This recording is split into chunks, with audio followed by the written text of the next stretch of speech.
আত্মার মাগফিরাতের জন্য দোয়া করবেন, আল্লাহ যেন তারা বেহেশতে নসিব করে। আর এর তো আল্লাহ অলরেডি শহীদের মর্যাদা দিয়ে দিয়েছেন।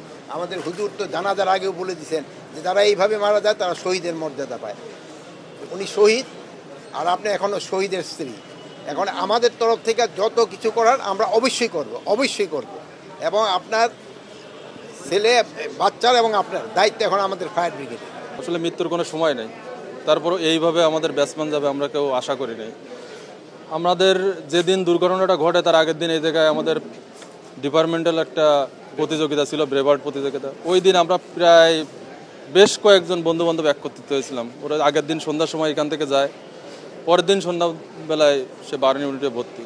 আমরা প্রায় সবাই কম বেশি ওখানে ডিউটি করেছি, তার স্বজনদের সাথে ছিলাম, তার সাথে ছিলাম। কখনো বুঝতে পারিনি যে এরকম একটা সিচুয়েশন আমাদের দেখতে হবে।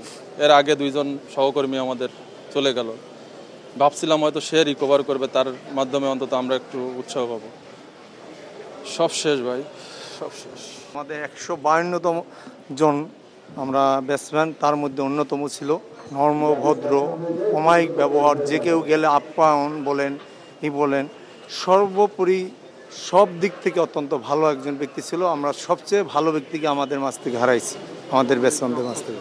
এবং দক্ষ ফায়ার ফাইটার ছিল, যে কোনো ফায়ারে সে সরাসরি সামনে মুভমেন্ট করত, প্রথম সারিতে থাকে। সে পিছনে থাকে ফায়ার ফাইটিং করে নেই কখনো, যার কারণে আজকে তার এই পরিস্থিতি।